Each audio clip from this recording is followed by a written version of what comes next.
Good morning, everyone. Let's call this meeting to order. Thanks, Anna. Okay, we do have one resident as an attendee. John, if you have any comments, citizen comments, now would be the time. You can raise your hand or not. If you just wish to observe, that's fine too. But if you have a comment, just raise your hand. I'll do the best I can to pay attention to that. So that if there's a comment now or during the duration of the meeting that you can be heard. Okay, I don't see any hand raised. So with that being said, I guess we can move forward on the agenda. I'll just run through it. So the January minutes, if everyone's had an opportunity to take a look at those, there's any corrections, let me know. If not, can we have a motion to accept? I move that we accept the minutes. This is Stacy. Thank you, Stacy. Do we have a second? I'll second. Thank you, Seth. All in favor? Aye. Any objections? Abstentions? Minutes are accepted. Thank you. Just moving on here. As Stacy alluded, and I just thought I would discuss it briefly because I've been getting a lot of questions about it, and you know, obviously there was some media focus on our community. Last week, Governor Shapiro visited Uptown as part of a statewide tour. I believe we kicked it off, but so the governor released his budget as is prone to be done in the process of these things. So the governor releases the governor's budget, often goes on a campaign or tour to promote key aspects of it. And then it goes obviously to the legislature for their process, and some things will get adopted, some things won't, some things will get fully funded, some things won't. We know how this all goes. So he visited Mount Lebanon as part of one of his budget priorities. That's not just in his budget, which is where policy hits the road, but was also in a 10-year economic development strategy. It's the first one since the Rendell administration. So this current administration felt it was time to revisit that. So they worked with various focus groups, stakeholder groups, what have you, and released the 10-year economic development strategy, supplemented then by the budget. So the key line item why he was here was called Main Street Matters. It's a $25 million request to fund downtown revitalization. So the details are to be determined. Clearly, it's not funded yet. This is just in the proposed budget, but he's coming in hot, looking to get that funded. So he did a tour. He visited Mount Lebanon, Honesdale, which I believe is in NEPA, you know, in the Poconos region, Philadelphia, maybe one other place, I'm not certain. So the governor's office reached out, asked if we would host the governor. Of course, we said yes. And we arranged, worked with the governor's office to arrange the tour.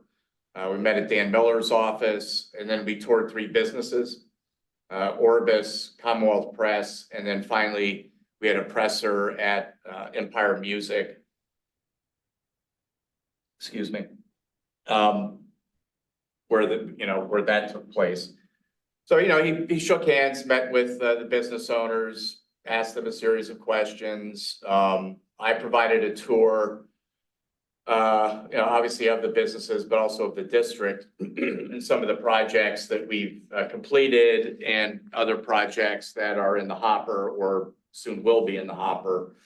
And, you know, he was very interested in all of that, was very impressed with the Vibrant Uptown project, was impressed with the vibrancy of the district, just the mix of businesses that we have.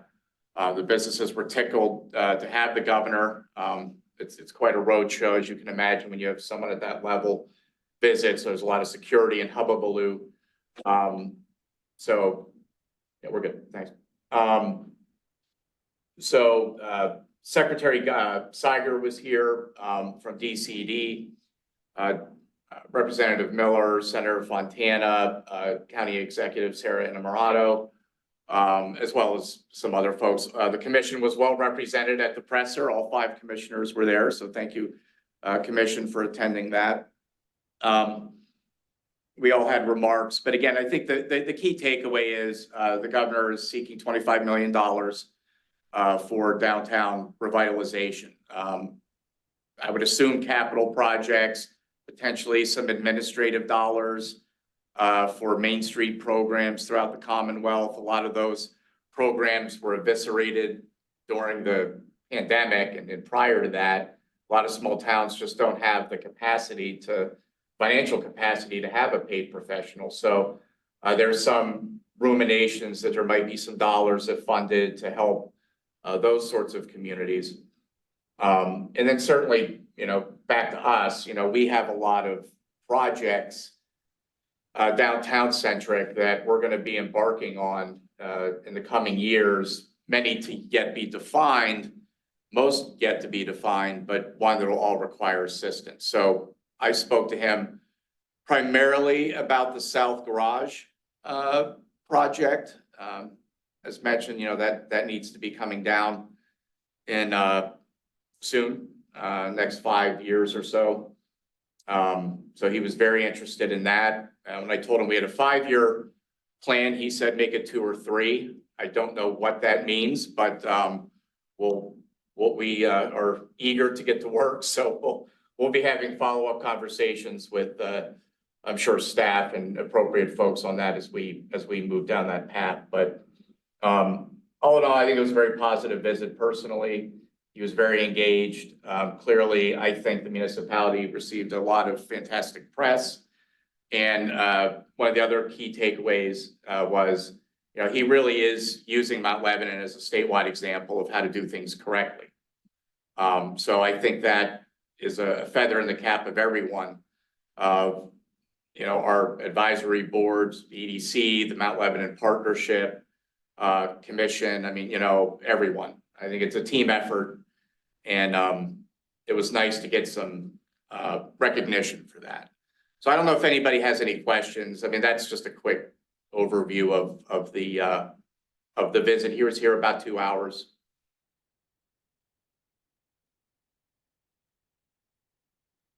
No questions.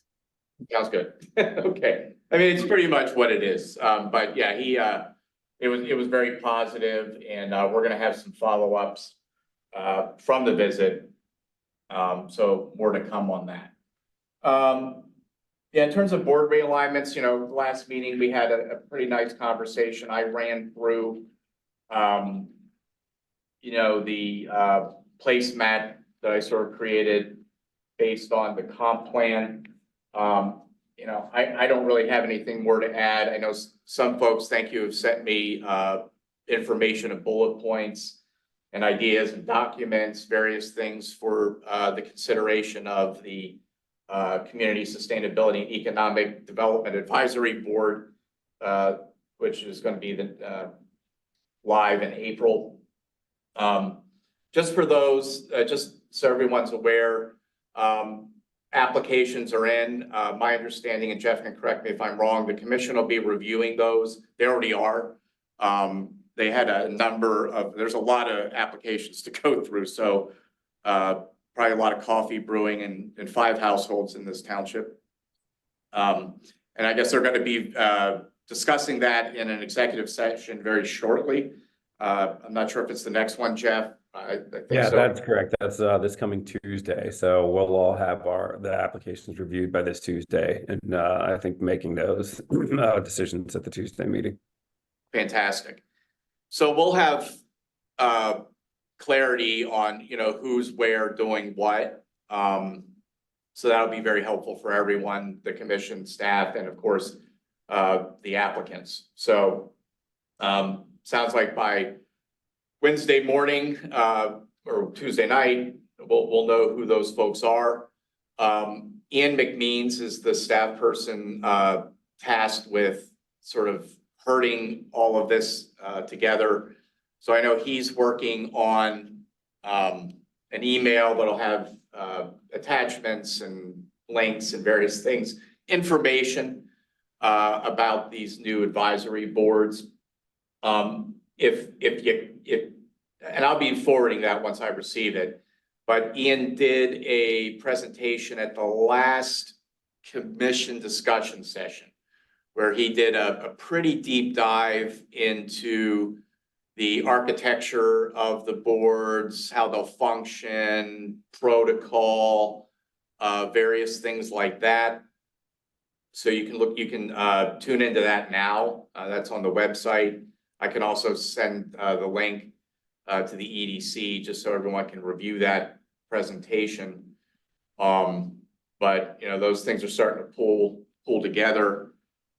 I would imagine the first few meetings are going to be, you know, administrative in nature, you know, kind of kicking things off. We're going to have maybe some familiar faces around the table, probably going to have some new ones. So we're really going to take this opportunity as a reset and a refresh. So, you know, basic things like reviewing Robert's Rules of Order, what the role of the advisory boards are and are not. You know, all of these sorts of things, so that all of the new advisory boards are level set and we're all working off the same formats and all of that. So my board, the Community Sustainability and Economic Development Advisory Board, meets on the fourth Wednesday of each month at 6 p.m.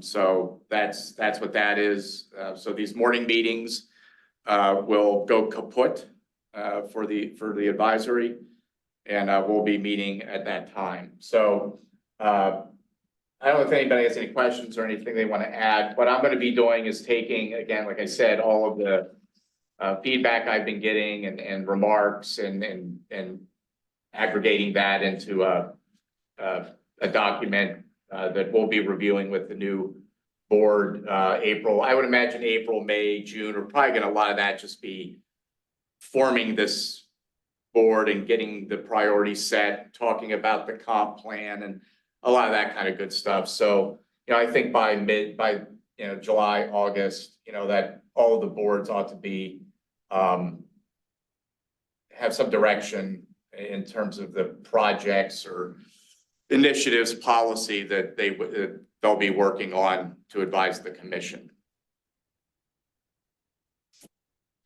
So, any questions? Cool. Keep sending me stuff as things pop up. And again, I'll be putting that, I keep referring to it as the little letter in the presidential desk that, you know, the next group will have, you know, so to help them more their ideas, but, you know, in addition to the comp plan, but also the good work of EDC over the last couple decades. So mobility, I don't have much to say about that. I mean, we know that we have the active transportation plan funded. Again, Ian you're going to hear Ian's name a lot. Ian is tasked with that too. So I know he's developing the RFP for that, hopefully to release that very soon, so that we can get that project underway. So I haven't seen any of the information on that at this time, but that will be happening and is you know, there's work being done on that. I don't know where that document that process, the active transportation planning is going to bleed into a couple of different advisory boards. I would imagine clearly the mobility board would have a piece of that, but so would the board that I'm sitting on. So that'll be one of the tasks that the new board will be working on, as well as the mobility board. So that's really all I have for that, unless there's any questions or comments. Eric, I was just curious if there's a chance to review that RFP. Yeah, for sure. I would just email Ian directly. Okay. I mean, I'm happy to facilitate. I'll follow up with him after the meeting just to see where we are, where he was. He's been, this board realignment is, there's a lot of moving parts to it. So I know that's taken some of his time, as well as just other, other responsibilities he has. But I'll follow up with him, Seth, kind of see where he's at. I know he was hoping March, April to get that out on the streets, as well as another RFP for the South Garage. So I'll follow up with him, but anybody at any time can always reach out to Ian and get an update on that. So economic vitality, I'm not sure if that committee of the partnership has met. I know that Kate has been working on, and the partnership have been working on another networking session tentatively for May 9th, 5 to 7:30 at Orbis. So there'll be more details coming up on that. And then somewhat peripheral, but there's Commissioner Flynn and Lebo Green and the Economic Vitality Committee have all been sort of talking about doing some sort of branded reusable bag. So I know there was some discussion about that, but Kate, I don't know if there's anything I'm missing or if there's any. Yeah, the Economic Vitality Committee has met. There's a handful of things that we're working on. One being the particularly business owner mixer. We did one in the fall. We're looking to do a spring mixer. Hopefully at Orbis, we're trying to kind of rotate them at different businesses that are interested, to kind of encourage folks to get out and kind of meet their different business owners. We've also developed a new business welcome packet. And so we're in the kind of final polishing stages of the language and the design stages, and those will be primarily for kind of electronic distribution, but we will have some printed materials. So we'll have some kind of aiming to have some samples of those for the mixer, and also to kind of distribute to our new businesses when they open. And then as soon as it's kind of designed and finalized, I'll kind of tweak it for existing business owners. So that way kind of everybody has a little like welcome packet, whether you've been in business a while or you're new, and it kind of holds a lot of the information like demographic info for the kind of uptown area, general, sort of like who's your commissioner, all of that kind of information. And then on top of that, I've been tracking the footfall data for uptown. So sort of the average daily number of people in uptown, as well as the total visitors per month. And so we're looking to try to start putting out some kind of newsletter or something, particularly for our business owners, so that they can try to kind of just be aware of when people are out, kind of by what days are the most popular, what hours kind of people are out and about the most. And that can kind of help them figure out what days they want to be open later and that kind of thing. So those Yeah, are all that'd be very, very useful. EVC. That's wonderful. That'll be very useful. That will help them strategize open houses or sales or lots of other things. So yeah, a lot of great work. It's nice to see the Economic Vitality Committee so robust. So it's good to hear. The other thing, I'll just mention it here. So when the governor visited, he also announced a grant award. We submitted a grant in August and found out about it last week. So we were awarded, it's called an implementation grant through the Keystone Communities Program. And we applied for 32,000, roughly 32,000. The grant came in at 32,810. The partnership will be matching that dollar for dollar. So that comes to, 65,000 and some change. That is going to be used to begin implementation of a public art campaign. Again, this was always part of the Vibrant Uptown program. You know, we were always envisioning it as something larger and more sustaining than just a sidewalk project. So this sort of complements that. The project is installation of LED projectors. They're called gobos. They're pretty slick machines. So the design committee of the partnership has identified some nodes where these projectors would be mounted on a pole, and then broadcast interesting dynamic visual LED projections on sidewalks, as well as potentially broadcasting LED art onto blank walls. So you could imagine the Cyclops, which has that 120-foot blank wall on cedar. You know, that could be activated in a really interesting and dynamic way with this type of technology. North Garage offers that opportunity as well. So the partnership board meets next week. They'll be discussing the grant, voting on accepting the grant, and then the contract process will begin. Contract sunsets June 30th of 2026. So there's still some more work to be done, you know, on the actualization of the project, but I think we're in pretty good shape. And once it's installed, I think it's going to be pretty darn interesting. So that was a nice announcement that the governor brought to the table. Now I understand why it took so long to hear about the grant. I think they were waiting to make it rain around the Commonwealth with these grants, is often the case. So they were waiting probably to make the announcement when the governor's budget was released. But that's good news. So that you'll be seeing really the first phase of an ongoing public art campaign in the short to midterm. You'll be seeing that happening very quickly. So we're pretty stoked about that. Also, just while we're talking about grants, the commission did kicked off the what I'll call a micro grant facade signage type program. So I'm framing out that language and application. Right now, I'm kind of toggling towards a micro grant program, but I'm going to be sharing what I'm developing with the design committee. I met with Paul Ostergaard, who is on that committee. He and I had a very good discussion this week, and I'll be sharing that with that full design committee for their feedback.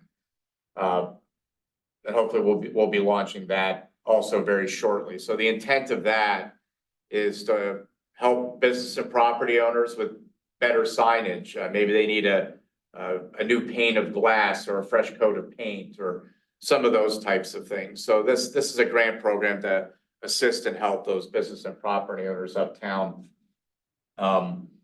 with those types of things. So that's going to be rolling out as well. Also part of the intent of the Vibrant Uptown project, that it was going to be an ongoing, sustaining improvements in the central business district now, tomorrow, and for years to come.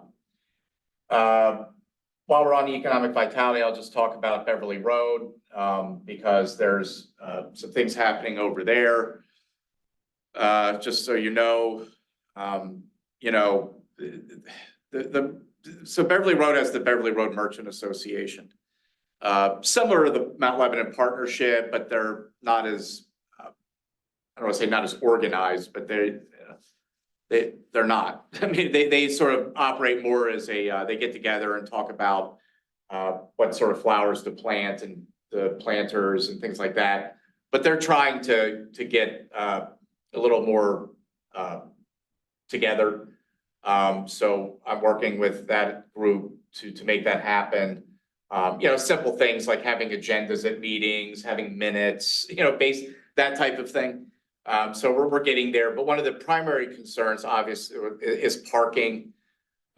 There's concern over there from a few merchants in particular about parking issues Mediterra is doing very well, and then with whatever Bados 2.0 is, that's going to add additional vitality to the street, and how we manage the parking over there is becoming more of a discussion point. So had a meeting with them this week, went through a litany of things related mostly about parking, all about parking actually.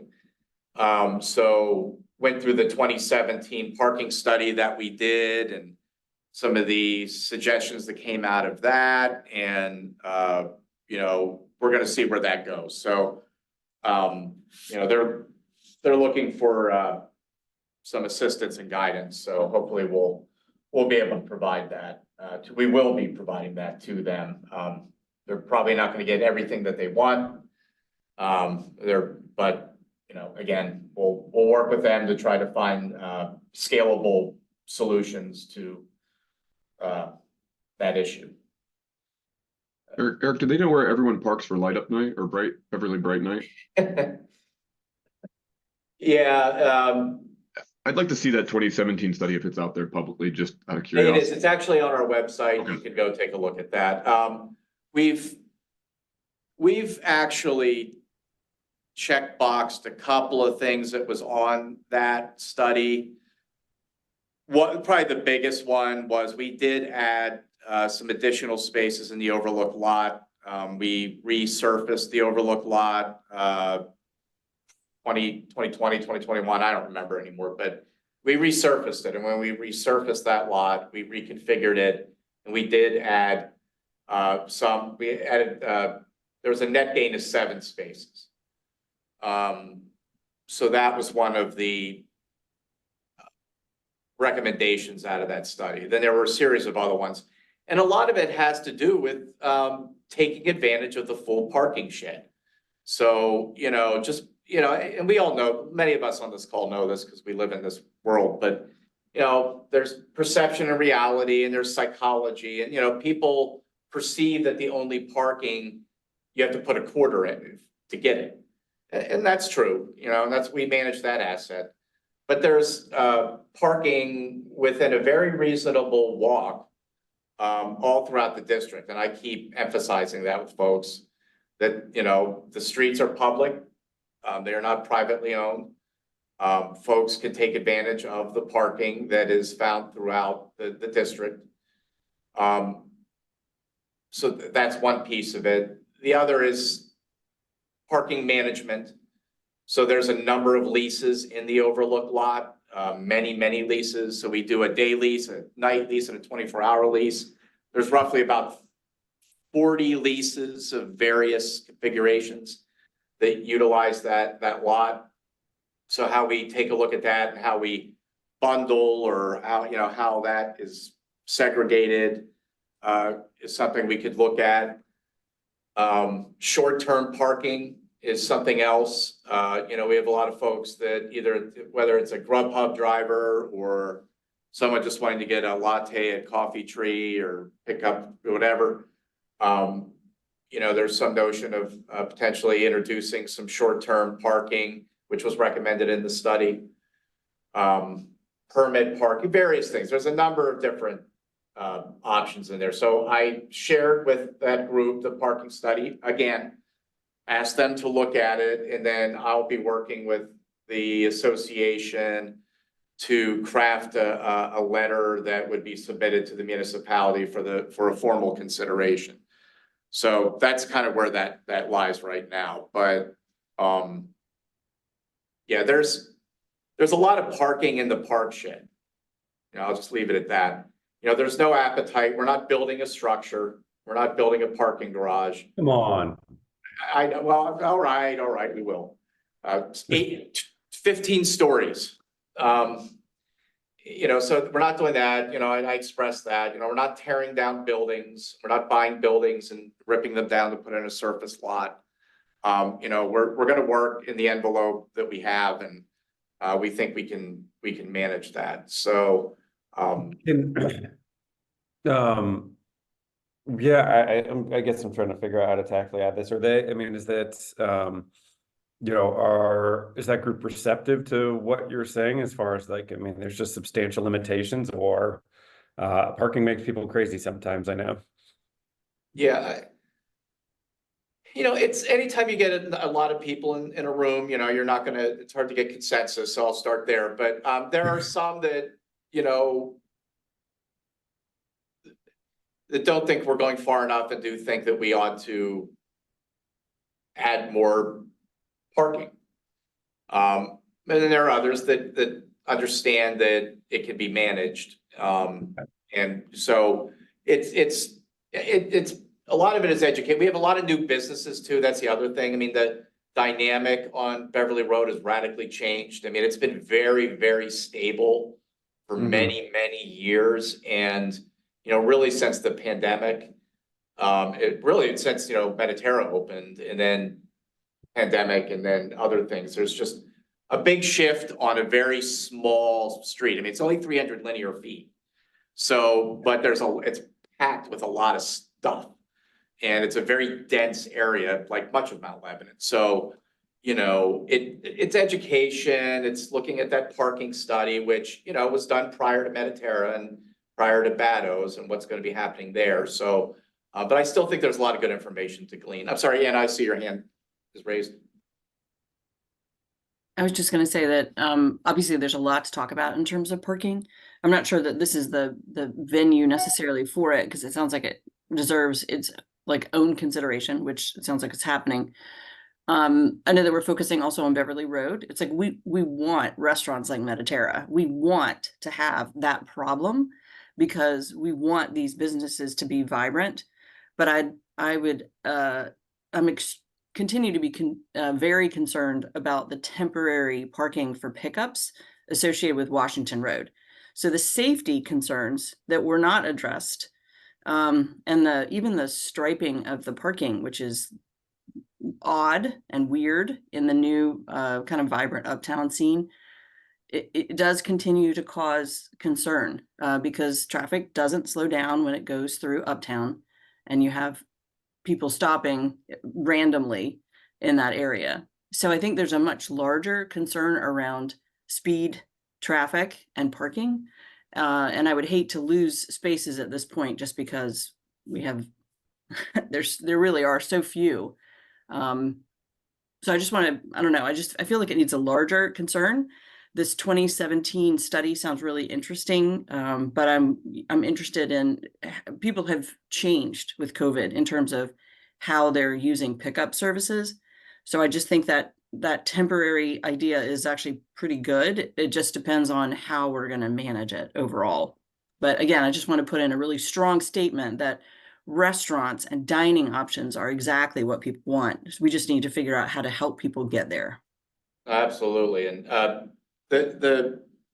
on Beverly, the short-term parking actually was identified in the study, it just through people's habits. So there are 4 spaces on Overlook that people were already sort of, for whatever reason, using for these short duration visits. So I could easily see turning some of those parking spaces. And again, this is a bigger discussion. I'll have to be. Yeah, and these are not residents who are necessarily using the short-term spaces. So the education piece is important, except we're talking about people who are coming from anywhere to use the spaces temporarily to deliver food to other places. So I think it's more than just education. I think it's signage, and like there's a whole plan that needs to happen around managing the short-term parking related issues. Oh, for sure. I mean, which is hopefully going to be handled in the mobility committee, because there's a really, really important set of considerations there. Yeah, and I think the active transportation plan will be starting to really chip away at that. The other thing, just about Washington Road real quick, all of the parking spaces are exactly the same as they were before. The problem that we have is that, let's just be blunt here. I'm going to be blunt. Washington Road shouldn't be 4 lanes. And so we have very narrow parking lanes that cannot accommodate ADA parking, can barely accommodate standard parking. I don't know what the number of broken windshield is, side mirrors would be for a given week, but I'm sure it's a lot. And then, of course, you have the you know, the delivery services and then that issue and various other things. We don't have a service alley on the municipal side of the street. So restaurants, who, when they get deliveries, have to double park on Washington Road to make those deliveries. There's nowhere else to go. So I think as PennDOT, and I know some of the folks in this call are aware, PennDOT is going to be marching up Route 19 or marching down Route 19 with various improvements. We had a very good meeting last year with Senator Furlow, Representative Miller, and some of the top folks at PennDOT and Dormont, insisting that before they begin this mill and overlay and striping project, that our complete streets policies and what active transportation plans we have in place or don't have in place or planning are considered. So there's more to come on that. Again, this is an evolving thing, but I think the active transportation plan is going to be a really great place to have some of those discussions and take a real hard look at how Washington Road, especially in the central business district, is being used, and parking and safety and all of those considerations. It's morphing, it's changing, and we're not even talking about the electric vehicle stuff too. So there's just a lot that is going to need to be unpacked and discussed in that active transportation plan. So the timing seems right. And again, I think the new mobility board will be, I imagine that's where the active transportation plan will live. I mean, this makes sense to me. I don't know. But clearly the board that myself and Greg Wharton will be sitting on will also, we'll all be involved. I mean, transportation affects every single person. So I'm sure that, those will all be good points to discuss. Activate Uptown. This is also continuing on in this theme of constant improvement. We were awarded, the municipality was awarded a grant to pick up where the planning for the design of Vibrant Uptown left off. So this is really focusing more on placemaking type concepts and activating Clearview Common, Alfred Lot, Parsway, and other spaces in and around the central business district. So Pashik will be our guide through that process. So there is a scope of services that I'll be presenting to the commission on March 11th, I think is when it's been calendared. And then we'll get under contract, and my expectation is we'll begin that planning process in April, maybe even as soon as mid to late March, but certainly very soon, the next couple of months. And the goal with that is to look at those places, apply some best practice to activate space activation, get some opinions of cost, and start raising money to make improvements. So that, again, will be kicking off in the next couple months. So that will be fun. There will clearly be public meetings, and I will keep the municipality through our public information office, and then certainly myself as the liaison to my board and boards will keep folks apprised on all of that. Commercial district updates. If you've been uptown, you may have noticed that PNC is finally getting renovated. So that's David Allen Clothier. Pretty excited about that one. One, that space has been vacant for a while, but also he's bringing, contemporary retailing strategy to the avenue. So I'm pretty stoked about that. So this will be less like your, 1980s, 90s style Gap where you walk in and there's a bunch of folded sweaters on a counter and somebody comes up to greet you and say, can I help you find a pair of Levi's? It's more, there's going to be a podcast booth, a bar. He's putting in a loft. I mean, So there will be merchandise on the floor, but it's really more about an interactive, experiential type of retail. He does custom suits, other things. But you know, I think it'll be a sort of a interesting new opportunity for folks to experience retail in a new way on Washington Road. And also complement, we did a great job building a cluster of restaurants and coffee shops, and you know, I kept hearing complaints we don't have any retail. Well, hopefully I won't be hearing that complaint much longer. I mean, we've opened nothing but retail. I mean, pretty much every new business in the last year has been retail. And we're gonna see even more of that. So David Allen is gonna be a big player in that mix. The Potomac Bakery, after this meeting, I'll be walking with a potential tenant of that space. That's also a retail concept. And all of these retail concepts work really well. There's great synergies between Golden Beetle, what David Allen is doing, what potentially is going to be happening at Potomac, even the little dog shop that opened up, you know, and what Vinyl Remains has done with Vintage Remains. So we're really seeing a nice retail explosion on Washington Road right now. And we still have a very strong foundation of restaurants. So, and new professional services. So we opened our first co-working space too, since I think we last spoke, in the Cyclops building. So, you know, we're seeing some office come back. We're seeing retail come in hot, and we're seeing our restaurants remain strong. So, all good things to build on. Again, my biggest problem is I don't have any place to put people. We have very little vacancy. So, you know, which is a great problem. I'll take it any day of the week. But we have a lot of great people that want to bring their entrepreneurial spirit and good ideas to Mount Lebanon, and you know, we just don't have the space.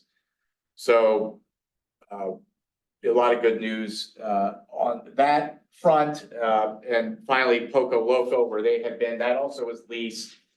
And they're beginning renovations in that storefront. So, yeah, a lot of good things happening on that front. On Beverly, I'll just say that Batto's, they're beginning the demolition.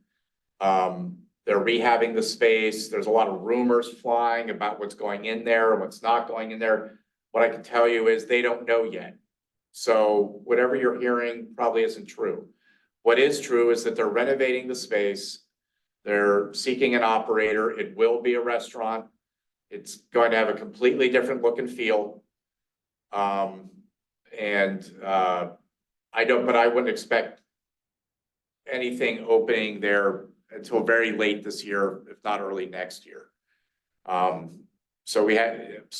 that is moving forward. And then I get questions about the West Banco that's over there.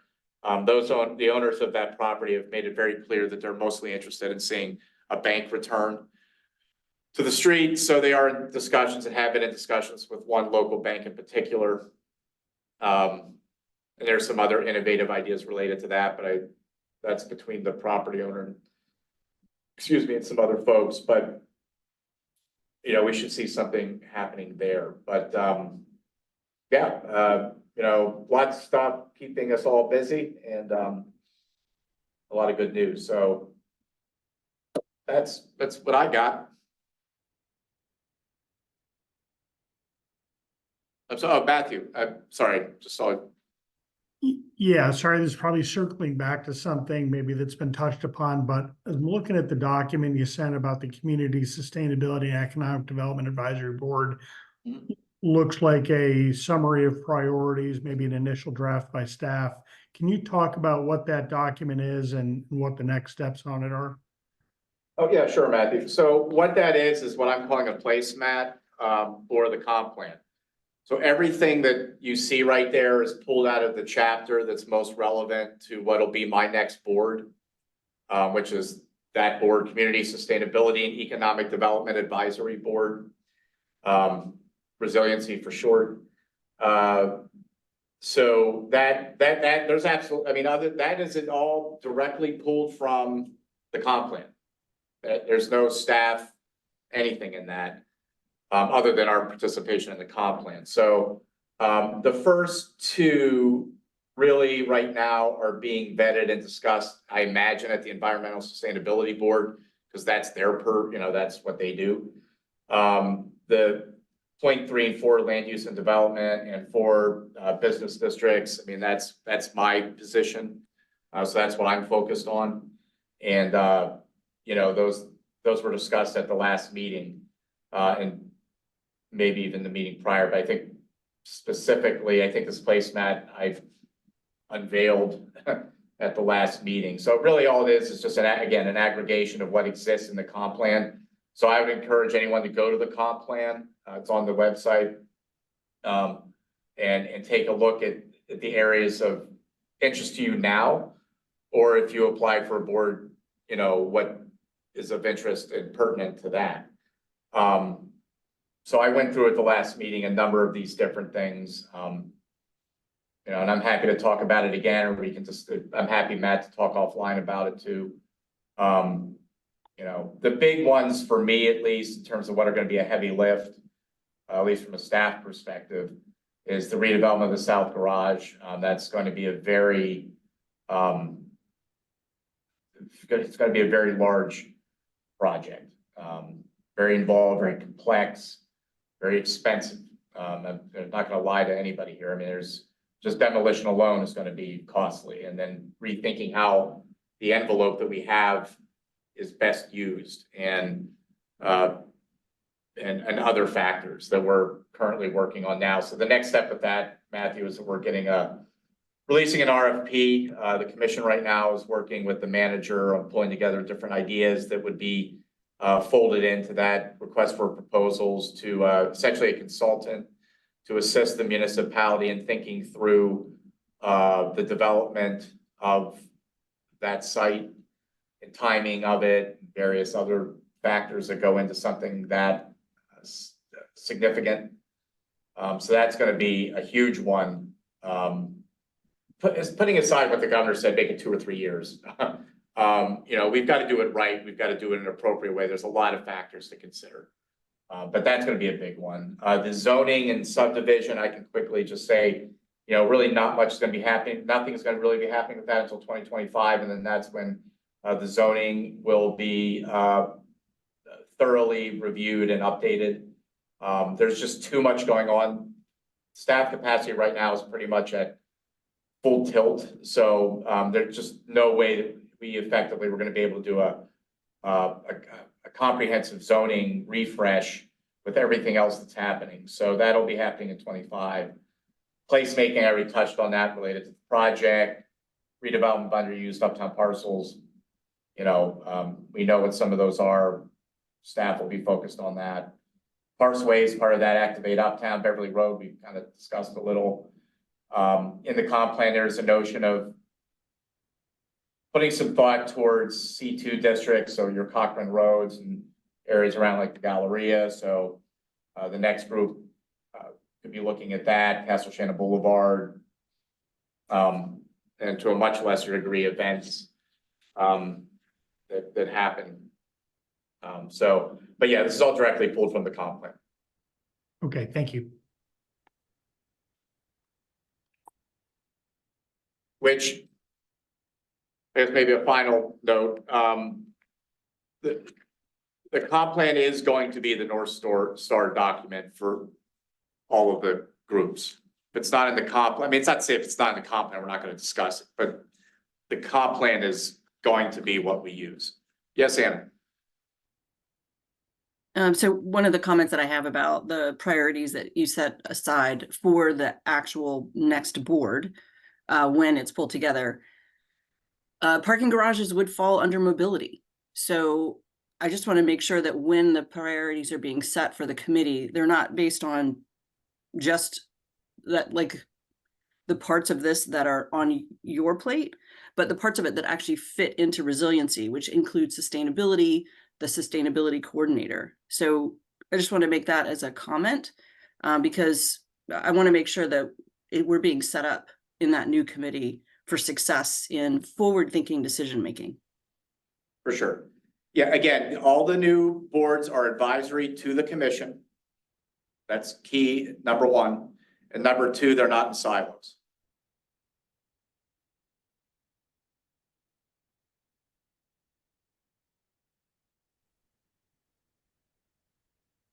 Eric, this is kind of I think you said that, not make sure we're not in silos. Is there some of these cross-cutting efforts?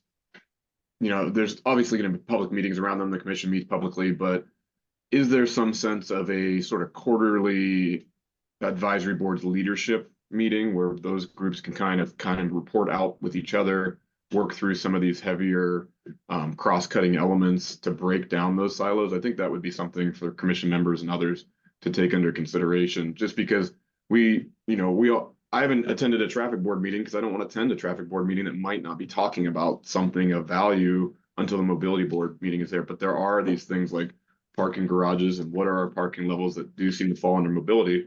But South Garage is very much a economic development, zoning, kind of all of these things. So quarterly, twice a year, something to get sort of the leadership of these groups that want to dig in to the details and kind of figure it out together, so we're all on the same page rather than just a commission meeting or some of these other board meetings. So just a thought. Yeah, No, I totally what he said. I totally agree. That's exactly what needs to happen. So when we're talking about a particular topic, if it's cross-cutting, we just want to make sure that that representation and that conversation happens, in a collaborative way. Yeah, for sure, and absolutely, and it will. I can't speak to the exact architecture of how Ian has laid this out, but what I can say, and again, I would encourage everybody to go take a look at that discussion session presentation. Once I get the email from Ian, I'll be sharing it with you all, and it kind of pulls together everything. But if you're chomping at the bit, there's that discussion session video right now. But back to the point. Yes, I mean, I know it doesn't specifically address that, but it nods to it. I mean, clearly there will be communication between the boards, especially about projects that overlay. But part of it, my recollection is that there's that each of the new 5 boards will be generating and developing essentially an annual report, which I think is fantastic. So that's a piece of it that nods towards that type of across the boards information being shared. And granted, an annual report comes out annually, but throughout that, and again, I mean, when we're working on a project, something clearly of the magnitude and scale of the parking garage, it's going to be multiple opportunities and multiple venues, and multiple boards will all be involved in that. It's not just going to be my board. I wouldn't want it to just be my board. It shouldn't just be that. So there will be, Parks Advisory Board, I don't necessarily see being a part of it. I mean, there's, nor do I expect, the Resiliency Board, to be participating in pickleball courts. I mean, there's certain things that just, have their own, group of folks that focus on that. But where it makes sense, and certainly there's going to be overlap on a lot of this stuff. But yeah, I think having some kind of, I'm sure, well, I know there's the annual report, and I'm sure there's probably going to be other avenues for that collaboration.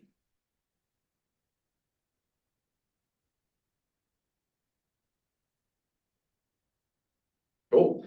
Any final thoughts? We have one more meeting. And just so you can calendar it, I have it for March 22nd because the last Friday of next month is Good Friday and the offices are closed. So I won't be here. But so I have that tentatively set for the 22nd.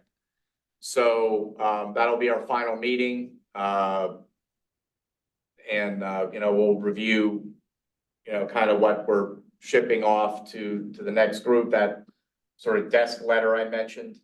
Prior to the next meeting, I'll have, you know, sort of the recommendations for everybody to take a look at that have been given to me. And I'll kind of spit them back to the board and then, you know, for feedback and owning that, you know, we can review it at the last meeting and then, EDC will not exist. It's an existential moment. So, okay, well, if there's nothing further, thank you, everyone. Can I have a motion to adjourn, please? So moved. Right on. Thanks, gang. Have a great weekend. And as always, if you need anything, you know my digits and you know my email. So feel free to hit me up. Thanks, Eric. Derek, Thank you. take care. Thank you.